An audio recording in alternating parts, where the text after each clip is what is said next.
మహిళలు తలుచుకుంటే సాధించలేనిది ఏదీ లేదని మంత్రి సీతక్క పేర్కొన్నారు. తెలంగాణ మహిళా సహకార అభివృద్ధి సంస్థ లైట్ హౌస్ సెంటర్ను ఎమ్మెల్యే అరకపూడి గాంధీ, కార్పొరేటర్ వెంకటేష్ గౌడ్తో కలిసి మంత్రి సీతక్క ప్రారంభించారు. మహిళలు ఆత్మవిశ్వాసంతో ముందుకు సాగాలన్నారు.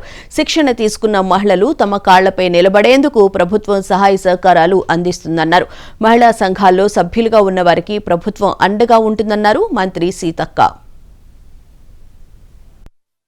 ఎవరికి ఎలాంటి వర్క్ నేర్చుకుంటే వాళ్లకు నచ్చుతుందో అది అట్లాంటి కోర్సెస్ ఇక్కడ పెట్టడం జరిగింది. మీకు నచ్చిన కోర్సులో మీరు జాయిన్ అయ్యి నేర్చుకొని తొందరగా మళ్ళా మహిళా సంఘం ద్వారా, కాకపోతే మీకు డబ్బులు లేకుండా మహిళా సంఘం ద్వారా లోన్ తీసుకొని వడ్డీ ఏం కట్టుడు ఉండదు. తిరిగి ఎంత తీసుకున్నామో అంత కట్టించడం, వడ్డీ మేము కడతాం, గవర్నమెంట్ కడుతుంది. సో మళ్ళీ మీరు దాన్ని షాప్ మీ గల్లీలలో, మీ వాడలలో, మీ ఊర్లలో ఓపెన్ చేసుకొని మీరు రన్ చేసుకునేందుకు ఈ యొక్క ప్రోత్సాహం ఇవ్వడం జరుగుతుంది.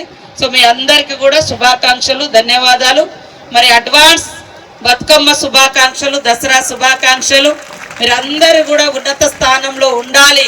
మనతోటి ఏమవుతుంది అని అనుకోవద్దు. మాతోటి ఏమవుతుంది అనుకోని మేము అక్కడే ఉంటే మేము ఇక్కడ దాకా మీకు పరిచయం అయ్యేటోళ్ళం కాదు. ఎక్కడో మారుమూల గ్రామాల నుంచి వచ్చి ఈరోజు ఈ పొజిషన్లోకి వచ్చినాం.